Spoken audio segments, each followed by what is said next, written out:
lamun aya jelema masih kene murang miring kana permaksiatan ieu lalu mawa gaya bed bakalna lambat nyebrang di jembatan Siratal Mustaqim. Jadi antara cepet jeung lambatna tergantung iradna urang, mengkolna urang, ngabalirna urang terhadap permaksiatan. Ukur bae ku urang. Ukur ku urang hiji resepna kana dunia, nomor kaduana mengkolna kana permaksiatan. Eta lamun urang geus teu resep kana dunia jeung geus ngabalir tina maksiat, eta geus bakal hiber ka sorga. Satungtung urang resep kene kana dunia jeung masih kada teu ngabalir urang tina permaksiatan, ieu lambat bakalna ka sorgana. Tinggal introspeksi diri urang mah.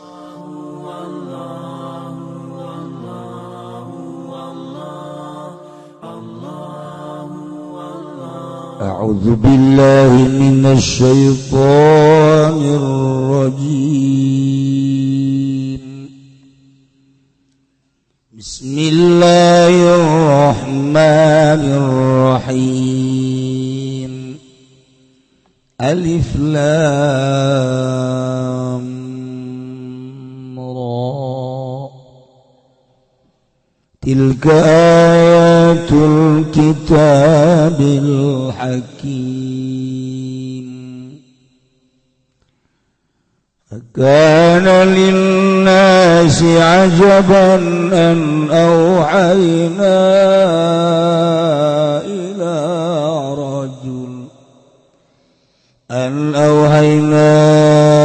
ila rajul minhum an anzirin nas wa basyiril ladzina amanu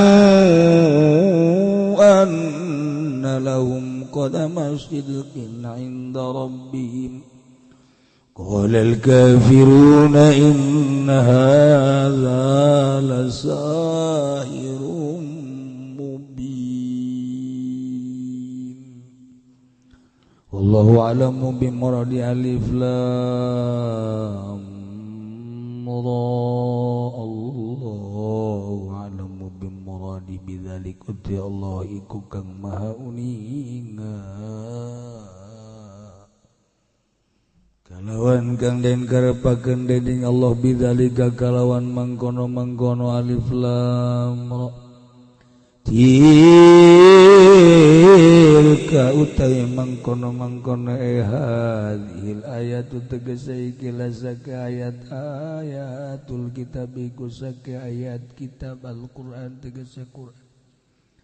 Wal idhofatu lan utawi idhofat bi makna min iku tetep kalawan makna min al-hakimi kang den kukuhkeun ilmu hakami tegese kang den kukuh.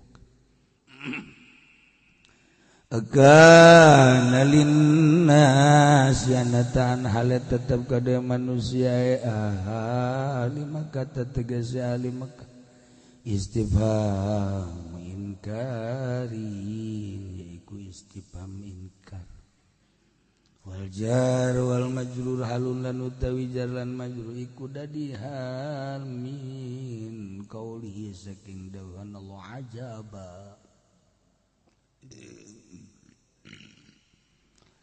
Kana nadana linnasi tetap gada manusia ajabani ku gawok binasbi kalawan den baca nasab mah khobarukana iku dadi khobar kana wa birafilan kalawan den baca ropa ajabun misalna ismuha iku isim kana wal khobaru lan util khobar wa huwa lan util khobar ismu iku isim kana alal ulai ngatese kang awal iku lapan anauhaina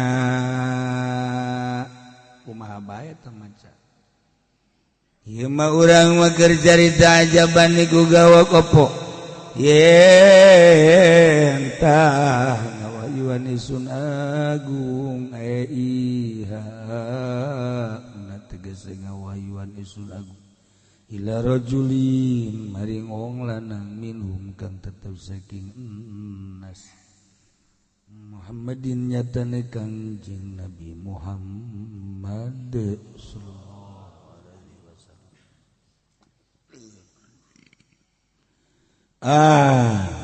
Tegese utawi ane mufasiratun iku kang nafsiran lapan auhain gese nanzir minta memedeni sirah khawif tegese memedeni sirah anasa ing manusia al kafirina tegese kang kafir kabeh bil azabi kalawan siksa wabasyilan ngabuakeun sirah alladzina amanu ingong akeh kang padang imankeun ya alladzina kabeh kalawan satuna bi'an lahum tegese kalawan satuna iku tetep kaduwe alladzina kudu masyirkin apa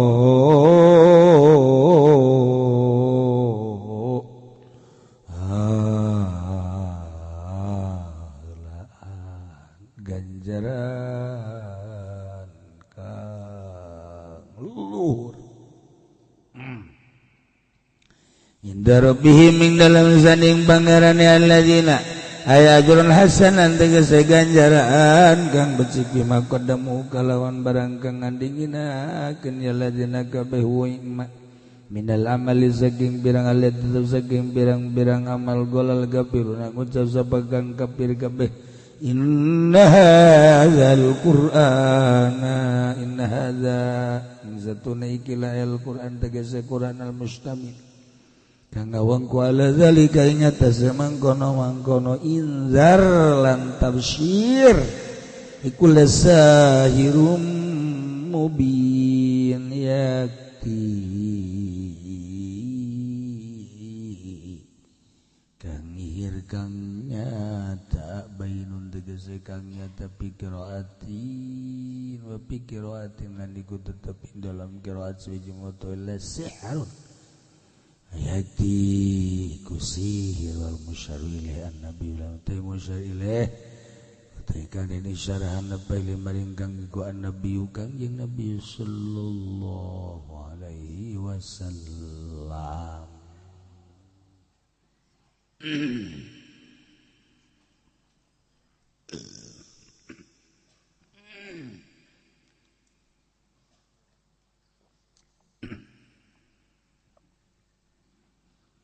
beres urang maca surat taubat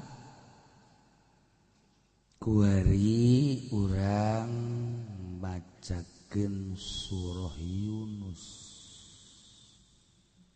ieu urang kuari nyaritakeun bacaan surat Yunus.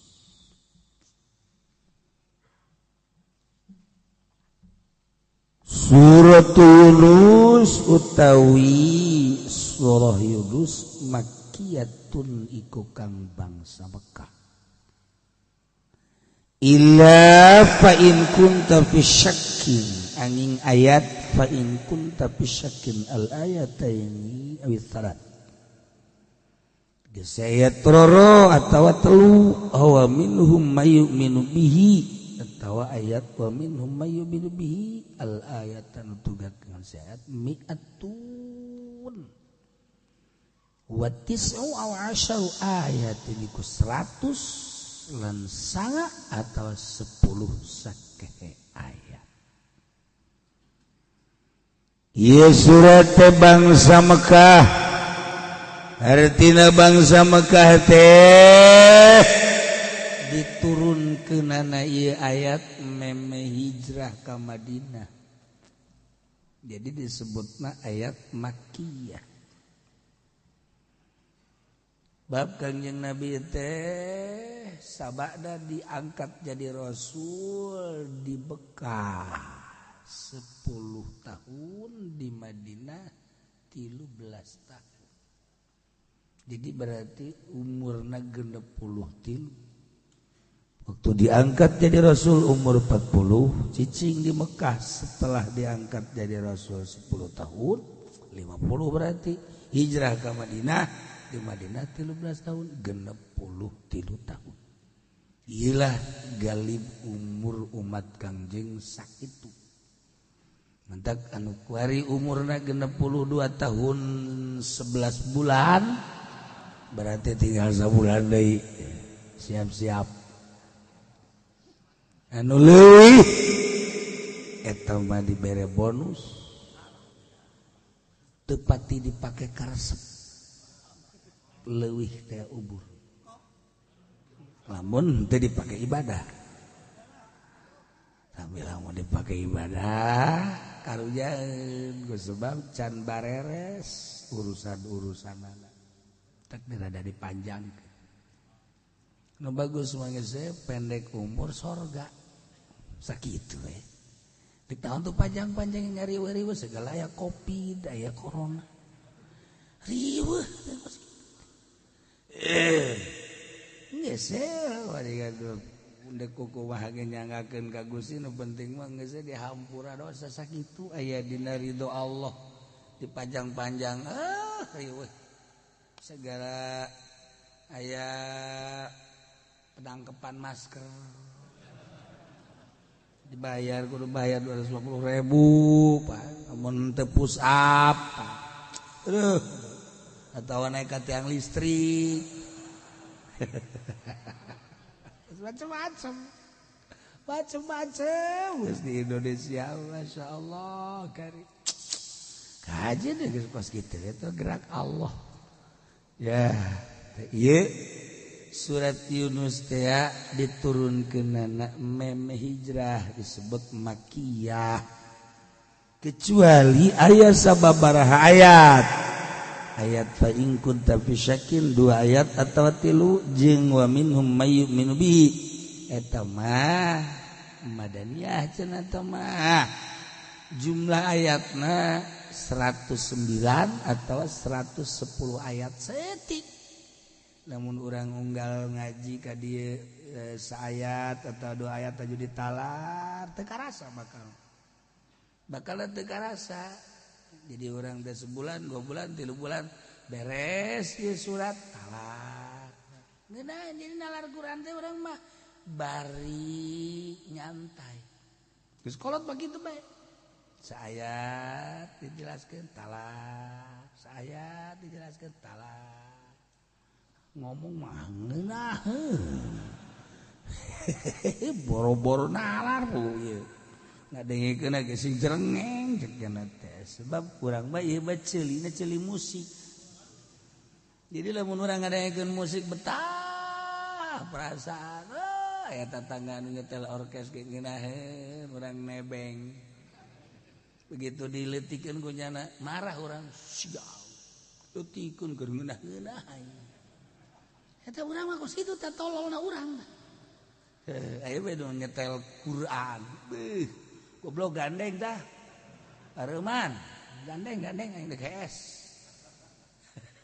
Urang mah kos kitu. Ieu ge ngaji teh lamun keur nyaritakeun ayat-ayat suci Al-Qur'an bae ajeuna rapat bae mata teh rapat. Bawan aya leman teh. Insyaallah padahal mah rahasia nama masyaallah luar biasa Gusti Allah. Batur anu hese-hes teh di bacaan Al-Qur'an mah hes. Jadi berarti nganggap ka ayat eta obat tidur. Gede dosa da teh budak jalan.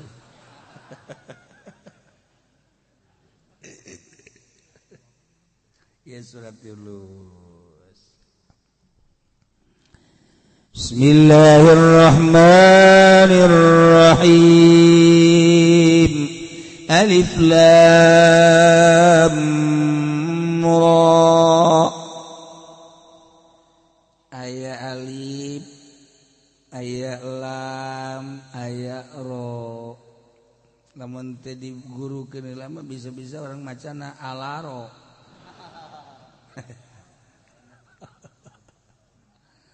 tu tak kudu digurukeun ku bae bacana. Adapun maknana Allahu a'lamu bimuradihi bidzalik. Allah lah anu maha uninga kana maksudna alif lam ra. Wallahu a'lam. Maksud-maksudna naon urang mah teu apal. Di dieu teu dijelaskeun dina Jalalain kecuali di kitab-kitab lain. Aya alifna, lamna, rona, aya teh nya anu ngajelaskeun tentang makna ayat-ayat muqatti'ah model alif lam ra, alif lam mim, alif lam mim shad eta teh ya dina Jalalain geus ulah hayangnya maknana. Allahu a'lamu bi muradihi bidzalik. Gusti Allah anu maha uninga kana maksudna Allah terhadap alif lam ra. Tinggal urang manyangakeun sadaya-daya mah. Ya.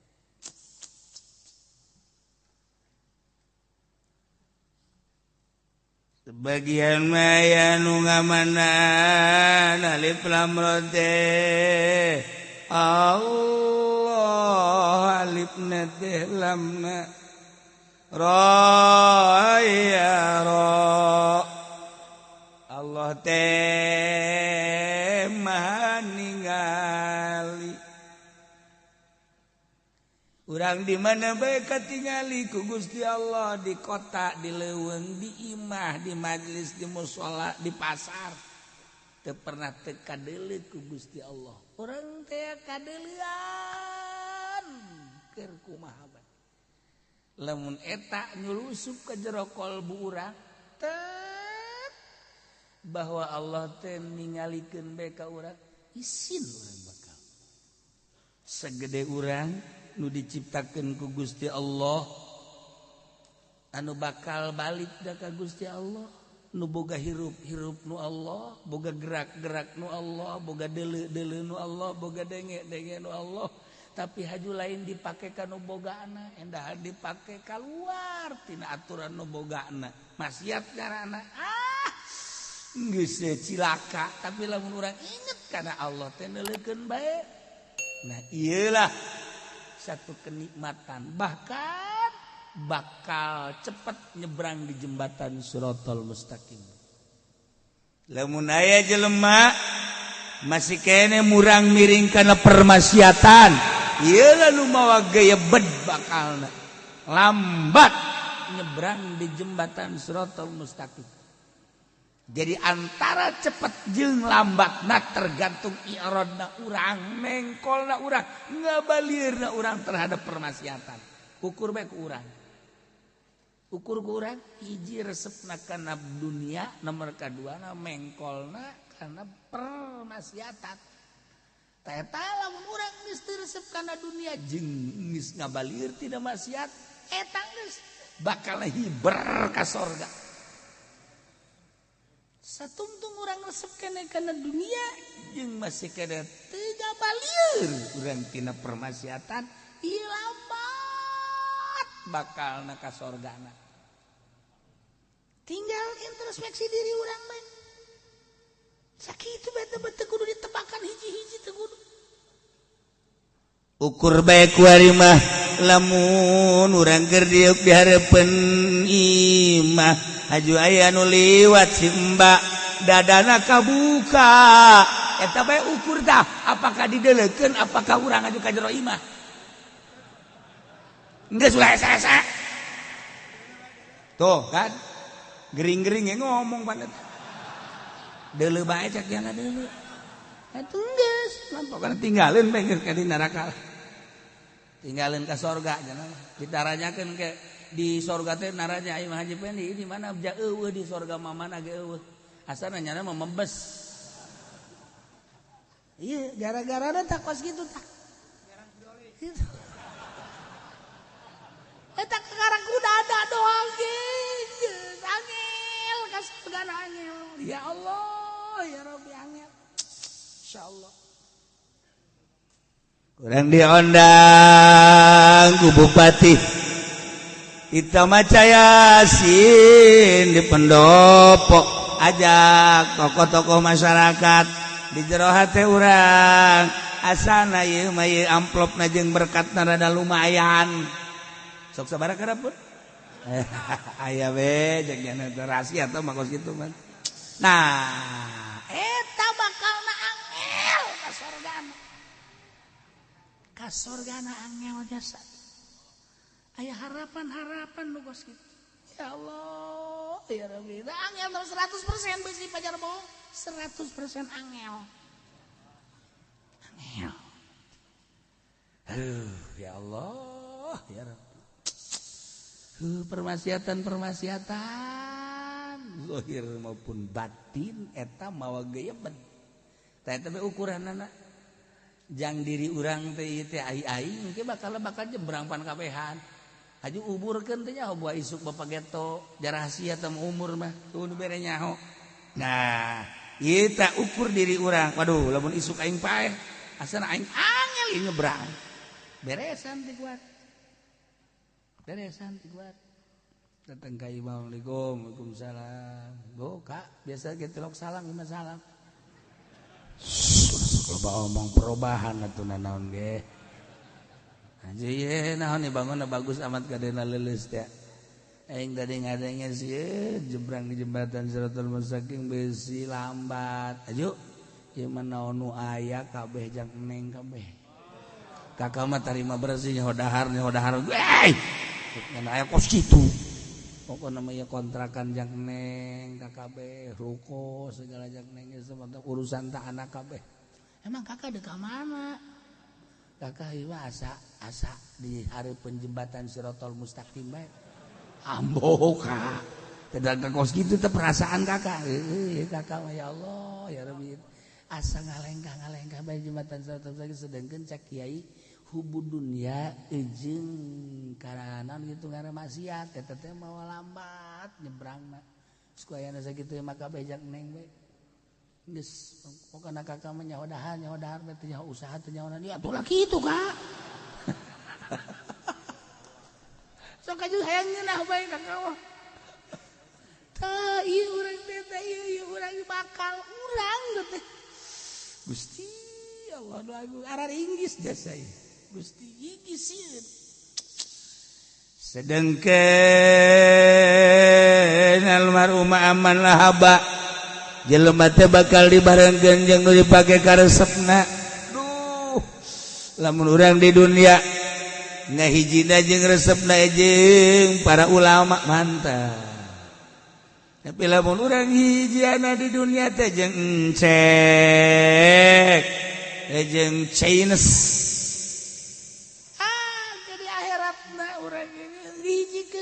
bos aduh rempan sieun hijian urang sieun bahkan naon nu dipake karesep dipilukeun jeung urang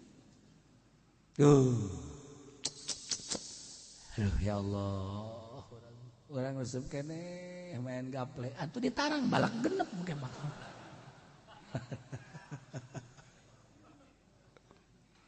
iyalah alif lam ra Allahu a'lamu bimuradi bidzalik geus urangnya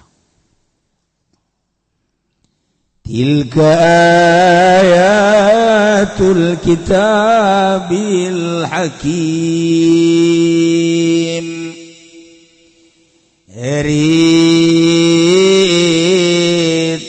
itu mana isyarah hadhil ayat eta ayatul kitab ayat-ayat Al-Qur'an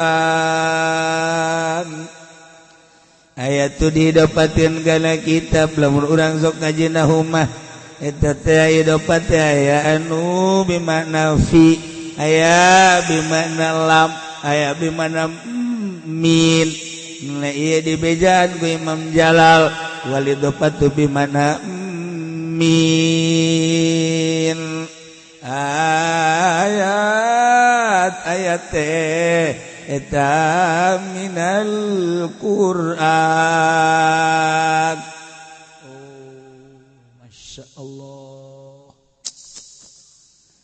ayat-ayat anu tina Al-Quran teh Quran Al-Hakim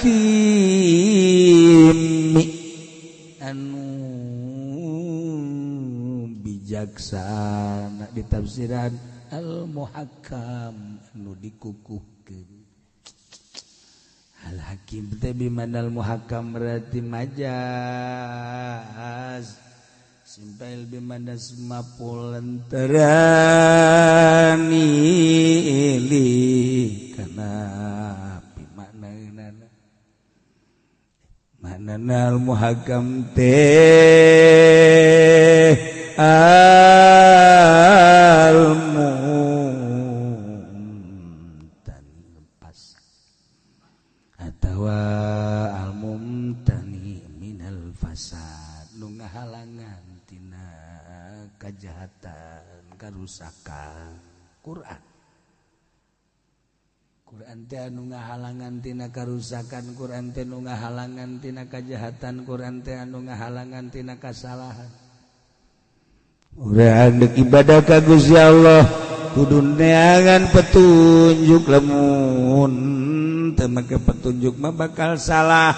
Petunjukna aya dina Al-Qur'an nu bakal salah jadi henteu al-mumtani anu ngahalangan minal fasad tina karusakan Qur'an. Dik ibadah ka Gusti Allah deuleu ayat-ayatna sesuaikeun jeung aturan-aturanan. Ti mimiti wuduna, salatna, zahirna datang ka batinna. Al-Qur'an geus ngajelaskeun. Mentek Qur'an teh Al-Hakim. Ya, al-mumtani minal fasad. Urang guari dek berekonomi atuh abe ulah salah kudu neangan petunjuk carana bongkar dina Al-Qur'an. Urang teh ayeuna teh dagang kumaha cara dagang, urang teh kuli kumaha cara kuli, urang teh sebagai big boss kumaha tingkah urang jeung pagawean urang sebagai big boss. Baca Al-Qur'an abe ulah salah sebab Qur'an teh ayatul kitabil hakim al-muhakkam. Dina Al-Qur'an aya kabeh. Urang guari teh deuk taratur negara berarti usaha urang asup teh kana jurang politik. Aya buka tuh dina Al-Qur'an politik da abe urang ke di akhirat cepet nyebrang di jembatan Shiratal Mustaqim. Apakah orang dek jadi presiden? Apakah dek jadi menteri? Apa orang dek jadi gubernur? Bupati, camat, lurah, erat. Ayo sesuai ge. Urang ulang ngeunangeun aya guari urang digaji ku negara, jabat digaji tanda tangan ngulucur duit. Sajabat ti eta deui kokocoran teh loba. Bisa pakai meuli mobil, bisa nyeun imah, mentereng lah, batur dihargai jeung dihormat bapak dan bapak. Bayangkeun di akhirat urang bakal dirante batur halal berkah surga, urang ngagejebur ka neraka. Sudi apa henteu awak urang digejeburkeun ka neraka? Baca Al-Quran ayatul kitabil hakim supaya sesuai. Ketika orang jadi presiden, di Indonesia insya Allah dia wakil lagi kan buya. Aya keneh teh. Nah ya. Pedah teu kadenge-denge we. Kabarna kumaha gitu. Aya menu. Alhamdulillah. Palalinter di urang teh wakil nagalain lalagaan pinter mau presiden. Ulah sirija. Menteri palalinter di urang mah, menteri pokona pinter naon bae lanan. Gubernur palalinter, bupati palalinter atuh nuhun. Ayeuna peduli mandek urusan negara, urusan umat. Beuh, ganjaranna gede luar biasa. Sesuai teh Al-Qur'an. Sebab Al-Qur'an teh Al-Hakim, Al-Muhakkam. yakni al-mumtani minal fasad nu ngahalangan tina kajahatan lamun ulang hayang ulah jahat ulah rusak ulah bahaya buka Al-Qur'an Qur'an teh ayatul kitabil hakim urang sebagai naon ayeuna bupati aku henteu teh jeung aturan Allah urang sebagai naon gubernur aku henteu urang teh naon ieu urang teh polisi aku henteu jeung aturan Al-Qur'an urang teh kuari teh jadi abri jadi TNU aku henteu sok akur lanjut henteu akur terserah dia itu dia anu di dinya dia anu sarua aja ngusul-ngusulkeun awak dia aya urang Baduy ieu kuari ka dia tok karuyaan diri urang kuari mangeunah ayo sia razia masker bayar sia koeng ayo sia anu teh dibayar ayo bayar lah ya susahnya titah mayar nyana keur boga kewenangan nyana keur boga wilayah ayo bae apakah bener teh sesuai jeung Al-Qur'an apa henteu nah ieu engke di akhirat bakal berlanjut urang inget kadinya awas ya ayo komo lamun haji urang ngagernek bae mah bareng mere duit aja ngagernek bae tolol sia goblok sia eta teh doa apa eta nya tolol nya goblok bener bae teu kebal jadi tolol jadi goblok ieu urang ngaji supaya nyaho bahwa Quran teh ayatul kitabil hakim ya Allah ya Rabbi petunjuk berarti al-hakim nabi manal muhakam makna muhakam eta adalah al-mumtani minal fasad ya Allah ya Rabb geus kulantaran kitu ayat eta moal rusak ajeun teh dicaci dimaki dihina-hina la tugayyiruhu duhur moal bisa robah ku bahasa Al-Qur'an tetap Al-Qur'an isina tetap bae ieu adalah aturan-aturan selama urang hirup caci maki ku Yahudi caci maki ku Kristen caci maki ku Buddha ku Katolik bakal rusak anu nyaci makina sebab Quran al-Hakim al-Muhakam yakni al-Mumtani minal fasad la tugayyiruhul duhur moal bisa rusak aja buku bagi Quran mah tetep aya Quran urang kuari teh endek moal make Al-Qur'an endek bae aing mah pokona mah dagang teh endek sakumaha aing bae atuh bangga bae deuleukeun aing malah geus bagian berekonomi teh endek kumaha aing bae moal make Al-Qur'an urang teh kan agama Islam petunjuk datangkan Al-Qur'an moal make Al-Qur'an kaje deuleukeun geus sabaraha jelema anu boga proyek hancur geus sabaraha jelema nu kasaksian ku urang usahana baju teu make Al-Qur'an jejes ngajejes ulah-ulah nanaon kuari mah ieu ulah-ulah nanaon jelema sugih tapi teu ngazakat eta teh ulah kaincu ka anak bae geus ambruk teu make Al-Qur'an ngaran sebab aya hak-hak batur di dinya nu fakir miskin fuqara masakin dan lain-lain sebagainya jana sugih teu ngazakat ulah kaincu ka anak dia ka anak buat tepi buat moal dina tepina buatin langgeng salileh hirup anak deuleukeun ku mata sararia deuleukeun di lembur sia di lembur tatangga sia nu sararugi beak di anak geus beak anu tatadina mah nyebutkeun 7 turunan moal beak kakarak di anak bage ambruk teu make Al-Qur'an naon enggak zakat eta Al-Qur'an bari teu make zakatnya teu dipake ku manehanana deuleukeun mun kukula disebutan di pasar Kemis Ambalaya ngaranna nyaho jasa A B C D di Cikupa emang aing teu nyaho beak hartana di Bojong beak SPT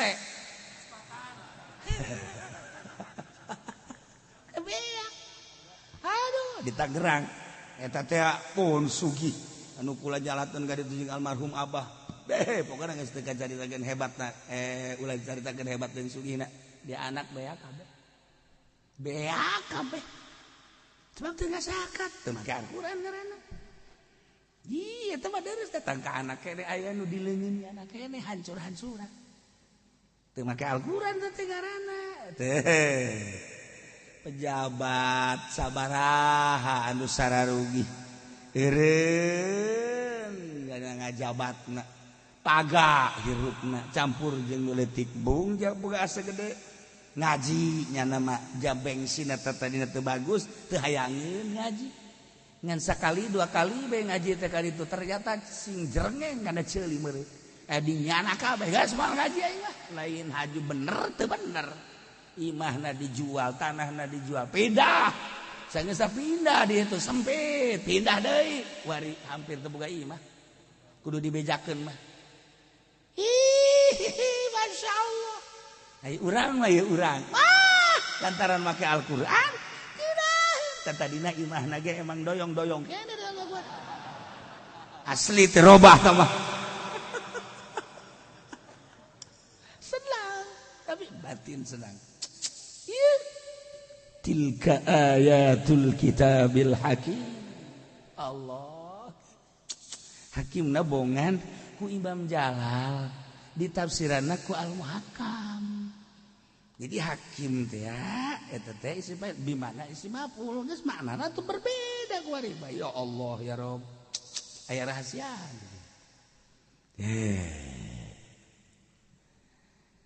Akana lin-nasi ajaba. Gara-gara nama ieu teh urang Mekah, ahli-ahli Mekah, kupar-kupar Mekah teh ngadenge diutus ka Kangjeng Nabi sebagai rasul pembawa risalah. Kupar-kupar Mekah teh nyengserikeun ka Kangjeng Nabi. Ari eta Gusti Allah make jeung ngutus Rasul ka Muhammad jelema hina fakir miskin atuh kahayang mah malaikat bae nu diutus jadi rasul teh henteu malaikat ya atuh jelema-jelema anu tenar, jelema-jelema anu bangsawan, jelema-jelema anu hebat. Ulah Muhammad heran aing mah Allah ngutus rasul ka Muhammad teu kaarti aing mah. Eta aya kebencian mah kos kitu kabeh ge. Aya kebencian mah di lembur urang. Aing mah heran si eta budak kamari lagahan ngaji. Ya Allah, ngadahar uyahna ge heulaan aing leg-leg Gusti uyah. Hayo goreng Gusti eta, kopikeun uyah. Kunaon ngukur ka uyah. Teu ngarti aing mah budak kamari ieu sagara teh. Iya orang Arab, ahli-ahli Mekah ngadege Muhammad diangkat jadi rasul ketika umur 40 tahun disengserikeun. Heran aing mah Muhammad make kapercaya ku Gusti Allah atuh hayang malaikat betul malaikat ge atuh jelema-jelema terhormat ulah Muhammad. Penuh kebencian jeung kehasudan di jero kalbuna timbullah bahasa heran. Dumadak dijawab ku Gusti Allah, akan apakah aya linnas Allah gali keajaban heran an auhayna ila rajulim minhum yen kaula nurunkeun wahyu ka seorang lalaki anu sajenis jeung manusia pada ahli Mekah anu ngaran Muhammad. Tuh kan make jeung heran sagala cek Gusti Allah. Bumi nangieun aing, langit nangieun aing, manusia nangieun aing. Aing mempercayakeun ka Muhammad sebagai rasul aing. Kita tabligh nyampaikeun karisalahanana. Make jeung heran, make jeung demo kudu malaikat sagala atawa kudu ti golongan marana teu kumaha aing bae cek Allah. Ye, nu mentak di dieu teh istifhamna dijelaskeun. Istifham inkar. Ulah make jeung kudu heran teh kumaha aing urusanana. Make jeung heran sagala rupa. teu kudu heran nya bejakeun ka ahli-ahli Mekah ka kubar-kubar Mekah teu kudu heran anjing nurunkeun wahyu ka Muhammad heran cek Gusti Allah ya Allah al-anzirin nas wa basyiril ladzina amanu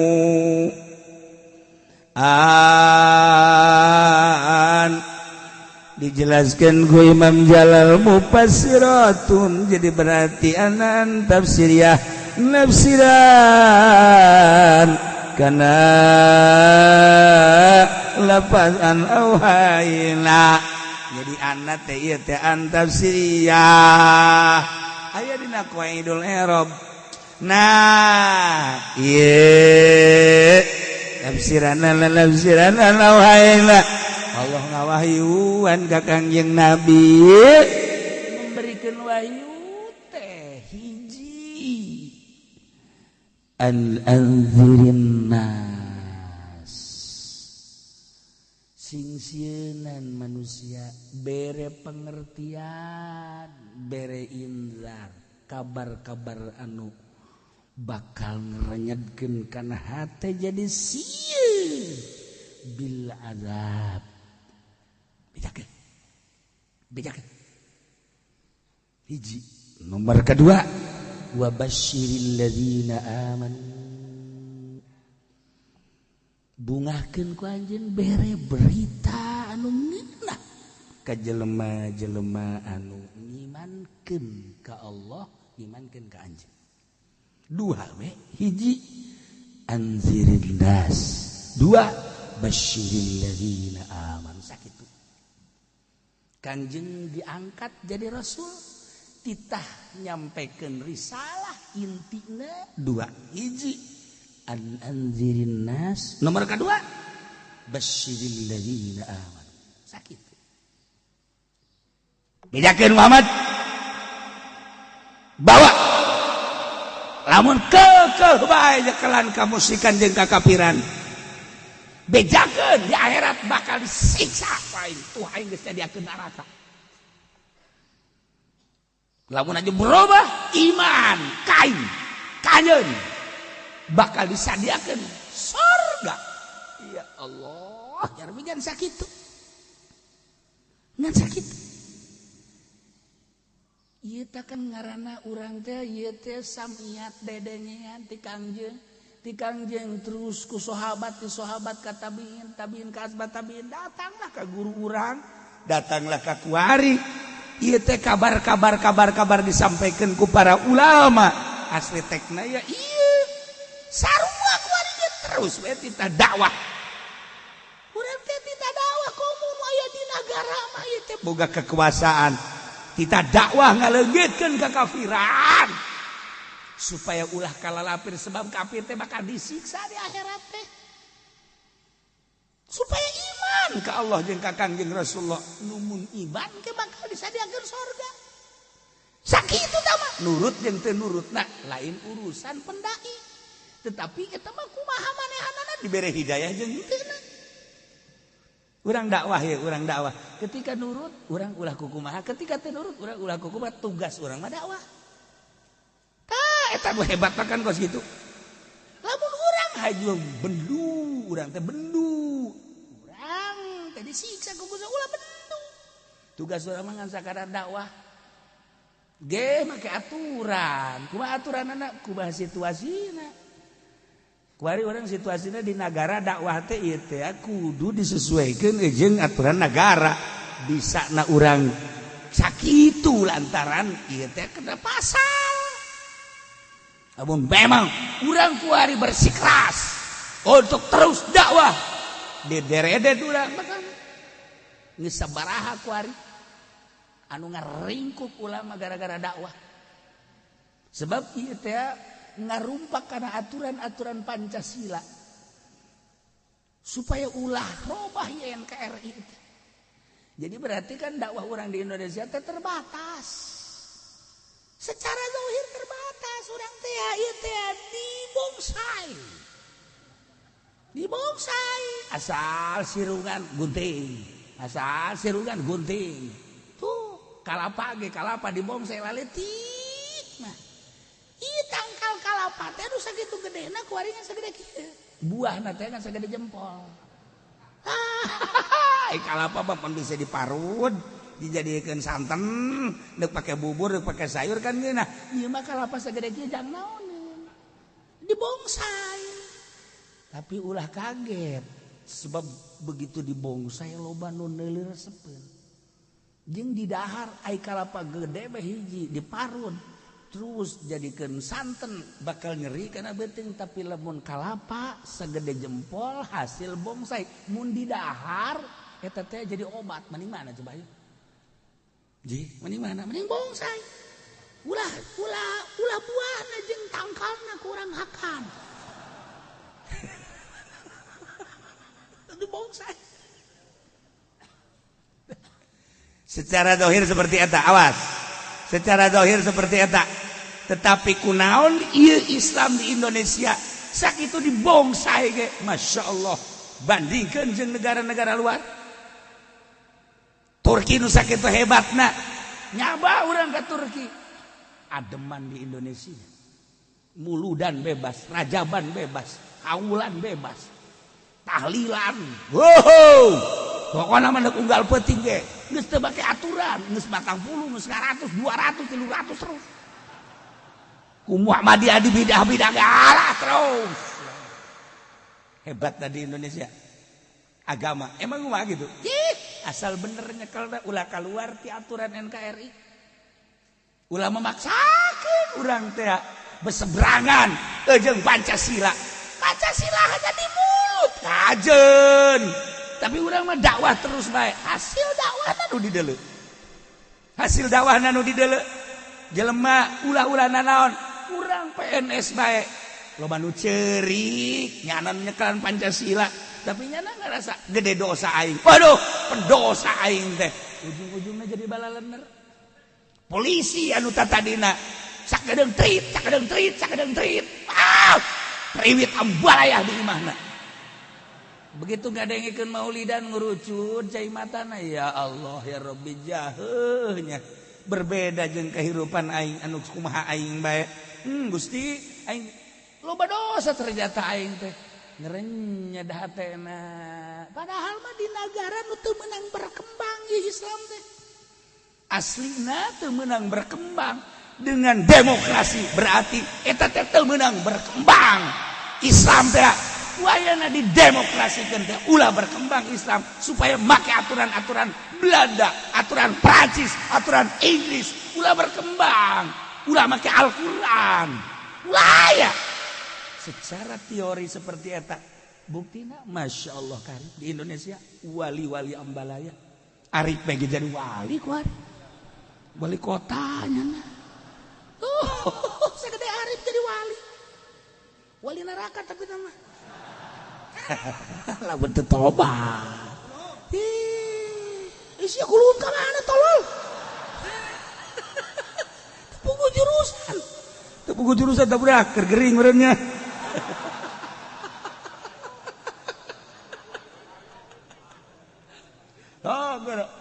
hayu baik pakai aturan Pancasila tetapi hasil daripada dakwah para ulama Masya Allah karim ayo terus dek dikubahakeun ge urang nonton bae ujung-ujung mah lamun teh mah teu akur bae teu akur jasa mah moal datang ke teu di demo ieu kajen kumaha lamun bener-beneran mah je ngan hayu bae mah kan politik keur digunyang ganjing hayu antepkeun bae lana urang nyaba ka unggal nagara ka Mesir sorangan panas suasana di Mesir teh tapi orang nyaba ke Indonesia ya Allah karim di luhur kapal kene baso geus kaambeu baso uduk geus kaambeu asana geus seger sakurang ya Allah ya Rabb eta keur carita makanan keur carita suasanana beda urang datang ka Cengkareng suasana lain deui Orang datang ke Mesir, datang ke non gitu ngaran unggal negara lah. Berbeda. Henteu nyaman teh teu nyaman. Salat bae ge hararese urang di bandara batur mah. Tapi di urang, ya Allah, ya geus disadia-sadiakeun tempat salat bagi. Berarti kan hasil dakwah para ulama. Sakitu bae teh urang mah geus ulah hese-hese nu matak ieu naon salahna si Pancasila sapira Pancasila. Naon salahna si NKRI gak hiji urang. Ya buktina ieu bararagus. Buktina bararagus hasilna.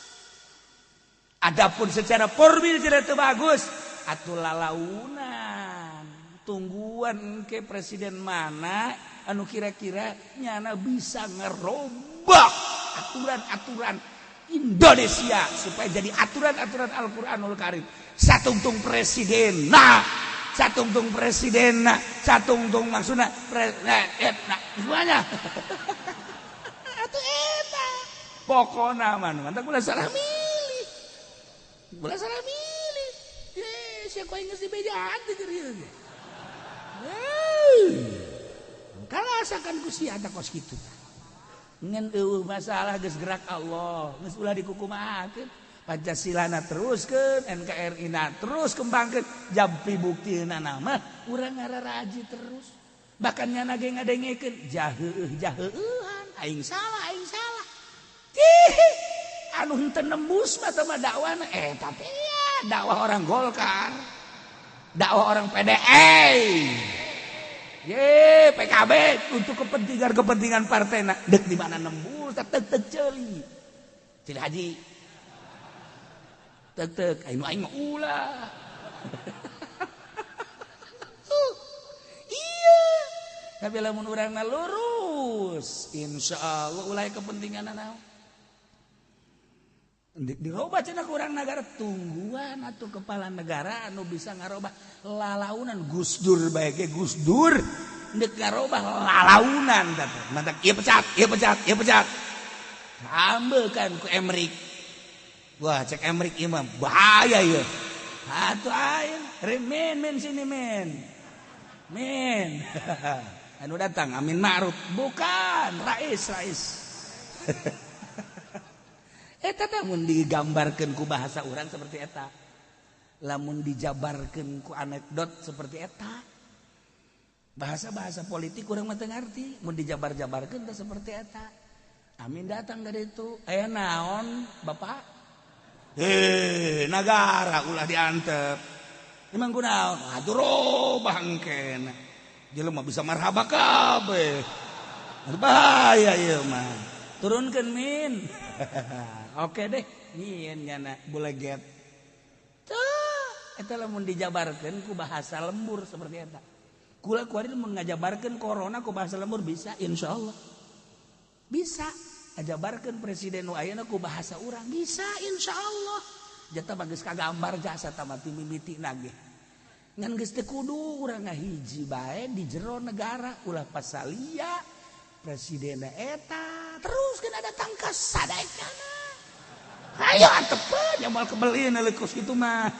Atuh nya geus ka dokter deui eta ge. Tah, atuh mun teu ka dokter mah lintu meureun awakna.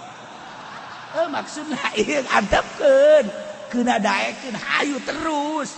Nu penting mah Pancasilana nu bener. NKRI-na nu bener. Jak urang buktina ku hari tararenang. Cenah urang teu boga duit, emang sia mah tikeun ieu kitu boga. Ngomong tuh buka duit ke karena kuari baik baheula lagi itu gablek sia mah orang tenang kan bandingkeun di negara luar ayo coba riweuh di negara luar tuh ieu teh anzirin nas Muhammad tugas maneh nyingsieunan ke manusia nu kafir lamun tetep bae dina kakafiran teh iman ka aing cak Allah teh iman ka maneh bakal diasupkeun ka neraka engke. Tapi nu iman basyiril ladzina aman. Bubunga sorga ya Allah ya Rabbi. Atuh ai kos kitu mah urang kan geus iman ka Allah, iman ka Kangjeng Rasul. Cak Kangjeng Nabi basyiril cak Allah ka Kangjeng Nabi wa basyiril ladzina aman. Geus menang tafsir basyirah ti Kangjeng Nabi berarti urang teh termasuk kana penghuni sorga geus heula kitu baheulanan lah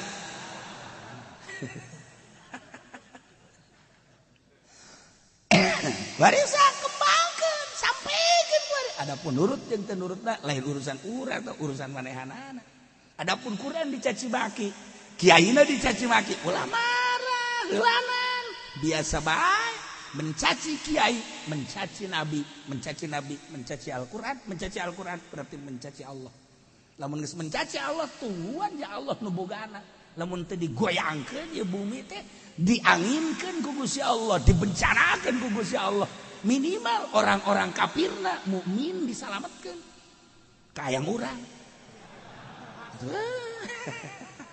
haji atuh tinggal tungguan bae ulah hese-hese basyiril ladzina amanu anna lahum qadama sidqin 'inda rabbihim basyir bubunga ku anjeun Muhammad alladzina amanu jelema-jelema anu arariman bi anna lahum kalawan sayanyana jelema anu arariman mah qadama sidqin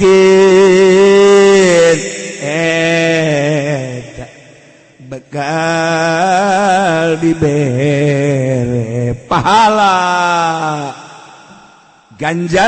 ganjaran anu luhur majaz itu sebenarnya bahasa qadama sidqin teh idopatna teh idopat mausuf kana sifat okos idopatna masjid jami masjidul jami eta teh idopat mausuf kana sifat masjid kang ngumpulkeun umat masjid jami macana teh masjidu jamiin idopat masjid kana jami idopat mausuf kana sifat idopat sifat kana mausuf idopat mausuf kana sifat ieu modelna atau pimak ada sidqin inda malik muqtadir eta ge sarua nah ieu ge sarua ye ya qadama sidqin ai qadama masilna asalama qadamati lan mantak di manaan salap lantaran jelema anu dibere pahala ku Gusti Allah yakni ganjaran anu luhur eta teh diheula-heulakeun ku Gusti Allah diheulakeun dibere ganjaran diheulakeun jaga di akhiratna dikasorgakeun nu mantak bake bahasana teh make bahasa majaz jeung bahasa kinayah dihijikeun kasimpulanna mah panjang tah lamun dibahas make bahasa majazna jeung make bahasa kinayahna ngan ieu mah keur kieu baheulanan wa basyiril ladzina amanu bungakeun ku anjeun Muhammad jelema nu arariman teh bahwa jelema nu ariman teh bakal dibere ganjaran anu bagus anu luhur inda rabbihim ti Gusti Pangeran naon eta ganjaranna sorga iman ka Allah iman ka Kangjeng Rasulullah ngalaksanaakeun aturan-aturan Al-Qur'anul Karim bakal dibere qadama sidqin inda rabbihim ganjaran luluhur buktina sorga iya kos kieu teh penduduk sorga teh jarore ka deuleuh mah teu betah mun di sorga jeung nu kos garari atuh teu betah jeung sorga ka dieu aduh urang boro-boro di sorga di dunia ge teu betah di sorga kos kieu moal ngan begitu asup ka sorga diganti beungeut-beungeutna iman ka Allah iman ka Kangjeng Rasulullah make aturan Al-Qur'an sorga qadama sidqin tetapi lamun teu make aturan Al-Qur'an iman ka Allah iman ka Kangjeng Rasul tapi teu make aturan Al-Qur'an ka sorga ngan eta teh tadi tinggalin aya nu mi'atam aya nu alfa'am 100 tahun 1000 tahun tergantung kumaha nya make jeung teu make na kana Al-Qur'an ieu nu pake kasieun ge ku urang teh ya ternyata horenganan tinggalin bisa dijelaskan bangsa bupati gubernur polisi eta TNI tinggalin bakal surga maka surga angel kumaha cenah kiai anu osok dipanggil ka ditu sarua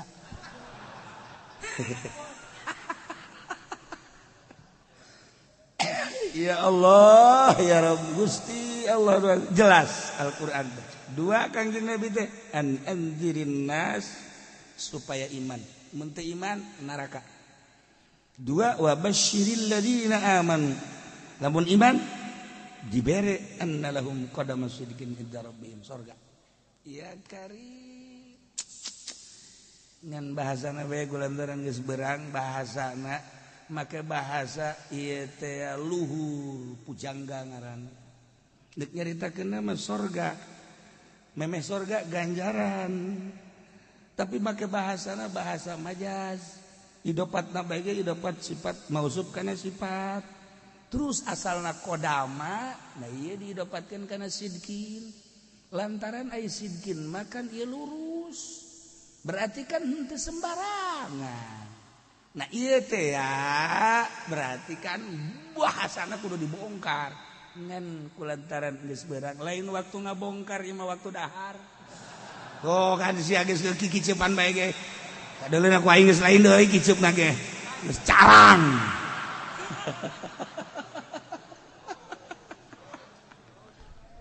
Ya Allah ya Rabb. Masyaallah. Qalal kafiruna kalalapir ngararomong sanggeus Kangjeng Nabi nyampaikeun karisalahanana anu di jerona anzirin nas wa basyiril ladina amanu ngomongna kafir teh in hadza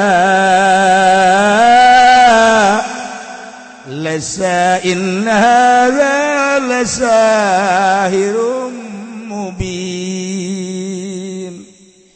Dina sebahagian keterangan mah dibacana teh inna hadza lasirum mubin. Eta ge bongkareun lantaran lamun sahirun mah isim fa'il nujuna berarti ka Kangjeng Nabi. Lamun Al-Qur'an malasirun numentak wa fi qiraatin malasirun gaswal musyarrile an-nabiyyu lasahirun teh Kangjeng Nabi lamun lasirun Al-Qur'an ya ambal aya lamun dibahas ge panjang teh geus lah kos kitu mah pararuyang heueuh cenah kiai puyang mah kos kitu mah maksudna nerop-neropkeun bahasa di kalimat tah kan namun inna hadza kana Quran kok kaditun lasahirun nu geuna mah lasihrun Quran mah sihir ieu mah bahasana lasahirun wal musyaru ilaih an-nabi Kangjeng Nabi jadi kuari keur carita deuk Al-Qur'an mangga deuk Kangjeng Nabi mangga berarti Kangjeng Nabi teh dianggap tukang sihir ku para kufar-kufar teh Kangjeng Nabi teh tukang sihir pesihir tah mah mentek mun ieu kipudoli ku tatanggana disebut tukang ngeluh wajar. Wajar teman, tapi lamun Haji Pendi dianggap tukang tuluh emang asli. Aya potongan maksudna. Kos kitu teh lamun hayang nyaho ka potongan tukang tuluh kos kitu. Aduh.